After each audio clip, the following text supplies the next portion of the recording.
What's up? What's up? What's happening, everybody? It's the Raney podcast. Please don't forget to hit that like, share it, subscribe to my YouTube channel, Comedian Raney. How's everybody doing? How is everybody doing today? Oh wait, let me start my pod off like this. Could you believe that? Could you believe that? Elon Musk is out of pocket. I don't get it. I don't get it. These niggas play in your face. I don't get it. But how are you going to do a Nazi salute at the presidential inauguration? The richest man in the world. Richest man in the world. Doing this shit. Honestly, they said he received backlash, but I don't think he received enough backlash. I really don't. I mean, I know the Jewish community has got to be totally offended by that. They gotta be offended by that. I would be. I'm offended. I mean, that right there is that's unacceptable. I mean, yeah, people say Elon's on the spectrum. I don't care how much on the spectrum you are. You should know better than that. That's just crazy. And that's not even an excuse, being on the spectrum. That's not even an excuse. That's just like, wow. That's my whole thing. It's the company you keep. I don't get into politics and all that stuff, but it's the company that this man, our president now, keeps. This is wild. It was wild for him to do that. And not only just do it once, he doubled down. He did it twice. He doubled down. Like, what you going to do about it? What you going to do about it? You ain't going to do nothing about it. And you know what? It's crazy because guess what?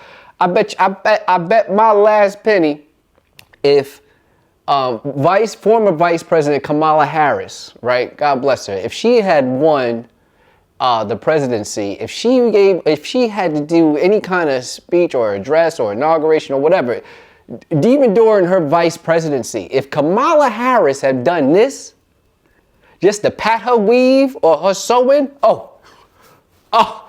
people be up in arms. They'd be like, oh, she's dirty. Oh, she must have lice.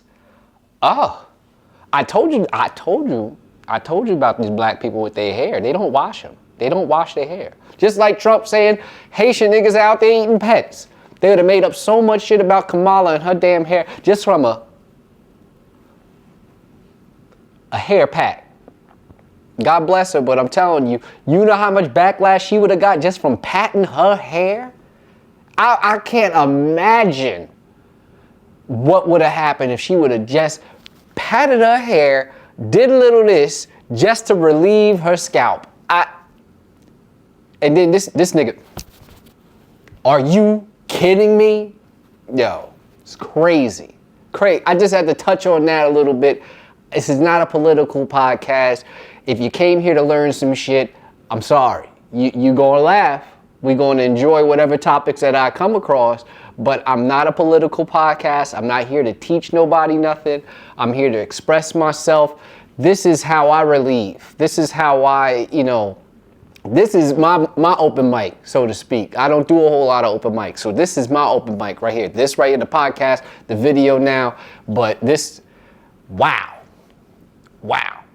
So it is what it is. As we proceed, we got to keep moving. I mean, what's going to happen? You done gave this man so much power. I'm talking about Elon Musk. This guy is the richest guy in the world. And, when you got power, it's a lot of great responsibility that comes with it. I mean, Spider-Man, Spider-Man, that's the Spider-Man quote. With great power comes great responsibility. And I don't think this nigga's responsible at all. I think I think Elon Musk is the modern day Doom.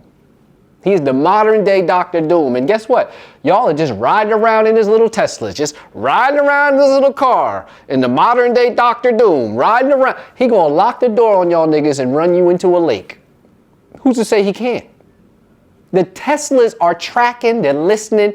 Let me tell you something. If you got a Tesla and you got warrants, you know what? Your Tesla might fuck around, lock the doors, and drive your ass to the precinct with your warrants. You ever think about that? Autonomous car just driving around. It can drive you around. I know some people say, oh, you got to pay for that package. Not if you're Elon. Not if he allows somebody to go and tap into the database and say, oh, he got warrants, lock the door, drive him to the jail. Drive him right to the prison because you got warrants. And as you're riding to the prison, you can't hit the gas, you can't hit the steering wheel, you can't get out the car. The car going to talk to you and say, you have such and such warrants, you are doing a 3 to 9. That's your ass, Mr. Postman. What are you going to do? Too much power.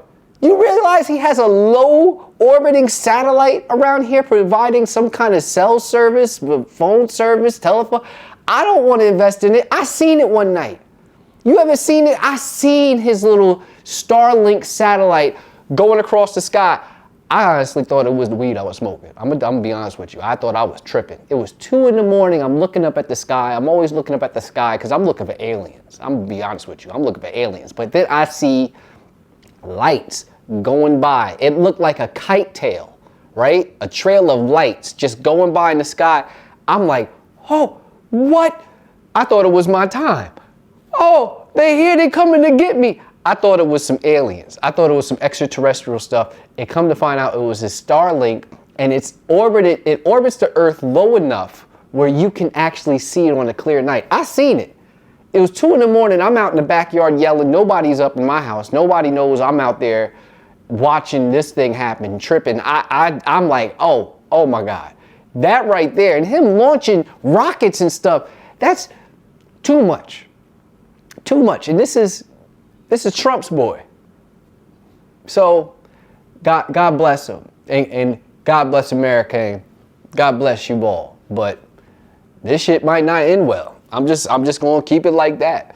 There's a lot of things that's coming around. They're changing. They're changing a lot of stuff up. You see Spirit Airlines, they made a dress code policy. Yeah.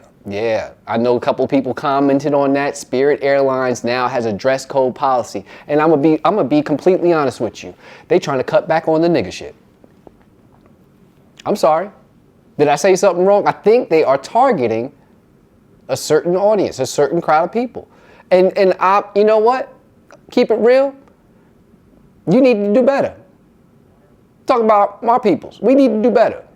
All this with the bonnets and just wearing in-house shit outside, just getting too comfortable. Sometimes when people get too comfortable, it just like you give somebody an inch, you take a mile. You're coming in with fuzzy slippers and shit and pajamas and tops and your stuff is all exposed and your hair is all crazy, but you got a bonnet on and eyelashes. You're on your phone and you got your phone up to your ear, but you got the person on speakerphone and we listening to a whole conversation and it's just some ratchet, just not cool stuff, like shit you just don't want to be around. And I'm not saying it's just it's a black thing, it's a white thing, it's a ratchet thing. These motherfuckers are just cutting down on people that are just like, no, we're not doing that on this flight. Like, clean yourself up. If you're doing any kind of traveling, throw on something comfortable. Yes, I get it. You want to be comfortable on your flight. I get it. But you took comfort to another goddamn level. People coming in nightgowns and shit like that. Or just because it's Gucci or Balenciaga, you think is the fly shit. Relax. These are all signs. Like, and come on. Like, do we really have to explain what this dress code, who this dress code is for? Come on, let's keep it real. Let's just be honest with one another. Cut the shit. At a certain point, you gotta say, yo, we gotta cut the shit, man. We could do much better than this. People arguing on flights, fighting the stewardess and stuff, just doing wild stuff. You know what I think is, I always said this, the most detrimental phrase I think is when people say, yo, I'm doing me. That is the most irresponsible thing to say when it impacts other people in your surroundings. You can't just do you all the damn time. You can't. You got to be mindful of what's going on around you and be considerate of other people. That's what it comes down to. There's no consideration of anyone else and what's around you. There's children around. There's people that's super conservative. There's people that just don't want to be around bullshit. I don't want to be around bullshit. You know, people are like, oh, don't be judgmental. No, nigga, I'm judging. I hate when people say, oh, I don't judge. You do. You do judge. You have to. You have to judge to some degree. The only reason why I got the people around me is because I done judged the people that should not be around me. You had to pass some kind of judgment. If I'm around gangbangers all day, I'm like, hey man, this is probably not what I should be around. This is not even what I do. That's judgment. If I'm around these niggas and they doing some crazy shit and I get caught up or pinched or whatever, somebody gonna say, yo, you got bad judgment of people. I should have judged them better. So stop saying I don't judge. You do judge. I don't judge people based on their race or their class or whatever, what they have or don't have. I judge them on their character. And if I should be around that type of person, and do I want that in my circle? Can I invite that into my space? Do I want that around my wife and my child? All right, so please stop saying I don't judge. I don't judge. I'm judging. I'm judging. Bottom line. I'm not judging you like that, but I'm judging niggas. I'm judging people. I am. I'm also looking at this little list I got here. I got little things written down. It's been a long week for me. I've been to doctors and stuff. Those of you that do know that I've been diagnosed with this thing called an AVM. It's I can't even say the damn word. I'm going to put the word across the screen. Arteriovenous malformation. And I may have said that wrong, but in short, it's called AVM, right? And what it is just like a massive tissue that is impacting the blood flow in my brain, okay? Veins and arteries. Veins pass the blood slowly, arteries pump the blood fast. What's happening with this mass that's in my head, it's making it an irregular blood flow. Hence, that's why it caused the seizure I had on Christmas Day. Now, this is something I was born with. It's not something I developed. It didn't come from drinking or smoking or partying or just hitting my head on something. It's something I was born with. I'm 48 years old. Usually around this time is when it would present a problem and show itself in results, either some kind of rupture, a seizure, something else, but I'm thankful enough to have been around people that were, that acted fast during my incident. And I'm also thankful enough for the doctors that's taken the time to explain this to me. It's a lot to take in. It's a lot. It's a lifestyle change. And you know what? To be honest with you, I'm all accepting of it. You know what I mean? Sometimes it takes things like this to change bad habits, or just to change habits, or make a change in your life. So I'm looking at that in that type of way. You know what I mean? I'm very optimistic about everything. I'm in a good mood. My energy is cool. There are a lot of options to kind of remediate what's going on with my brain. I'm not going to go all in depth with that. One of them was surgery. I'm like, shit, I don't really want nobody digging in my brain or anything like that.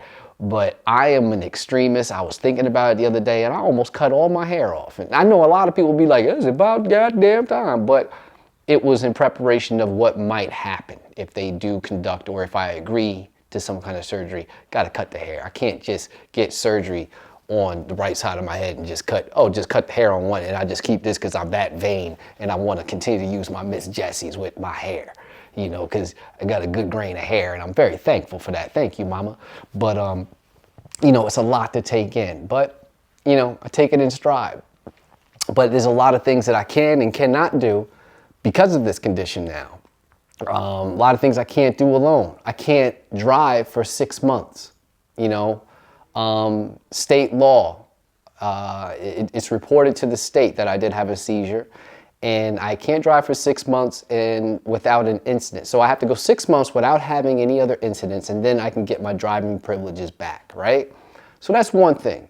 Not a big deal, not the best thing for my job. I'm thankful enough that I do have the ability to work remote to some capacity, and I'm also very thankful for my wife that's able to take me in on a couple of days to work so I can still be a part of the team and camaraderie that I do have with my employer.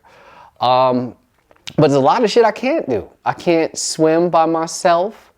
I can't climb ladders and shit like that. I'm a handyman. Can't be climbing ladders and stuff. They said I can't use power tools, heavy power tools. I'm still using my drill. I got shit to do. Can't take a bath by myself. I know I joked about taking the bath and everything, but hey, look, the doctor said I can't take a bath without being monitored. So now when I take a bath, my wife got to sit in the bathroom like a lifeguard. I'm going to make her sit on the toilet and watch me. And not just on the toilet, I'm going to make her sit on the top of the tank of the toilet so she sits up high. So she got a good view of what I'm doing in the tub and she can just watch me, you know, and I'm going to give her a whistle and everything. We're going to do it. We're going to do the shit right. So it is what it is. It's a lifestyle change, and hey, I'm thankful to still be here, and I'm thankful that you guys are here. So do me a favor, hit subscribe, share, like the podcast. I appreciate you all for listening and tuning in. It's your man, Raney, and I got shows coming up, so please check the website, tyraney.com. I got a show coming up at the Stress Factory in April. Oh, before I go, oh my God, before I go, I got this sweatshirt. My wife got me this sweatshirt for Christmas. This is a MF Doom sweatshirt. I would get up and show you, but I'm gonna be honest with you. I love this sweatshirt. I love MF Doom. I seen a lot of sweatshirts online that I wanted. This was not one of them. I apologize, sweetheart. It's the gesture, it's the thought that counts. But this shit is like a Halloween costume. If you look at it, it's very silky. And you see how tight it is around the sleeve? Sweatshirts don't have that type of sleeve. This is when you order shit off the dark web. It doesn't come out right. You know what I mean? Like, look at the hood. The hood has no integrity. The hood has no. Look at this. This is like a costume. This is for in-house use only. In-house use only. Look at the strings. There's no rhyme or reason to any of this. Why does it have the LGBTQI strings hanging from it? Not against it, but it just has no rhyme or reason. And I'm telling you, these sleeves are ridiculously tight. Look at this. Look, and I got a small wrist. If it's tight on my wrist, it's bad, you know? But the type of material that it is silky. It make you want to do this to it. Like if you walk up to it, you'd be like, what is this? What is that? Like that's what you would do if you saw me. The first thing you would want to do is rub the material and be like, what are you wearing? It looks like a costume. I know this shit's flammable. I know it is. So I got to stay away from bright lights, heaters, the sun. I can't do normal stuff in this thing. So this is more of an in-house type of thing. I love it though. Thank you, baby. I am an MF Doom fan. And it has MF Doom on it. It is MF Doom. MF Doom. So, you know, rest in peace, MF Doom. But everybody, thank you guys for listening to the Raney podcast. I appreciate it. Please don't forget to hit that subscribe button, like, share. Share this out to everybody. Share it to people you don't know. Stop sharing me shit and share my shit. That's all I gotta say, man. It's your man, Raney. You guys enjoy the rest of your day. Peace.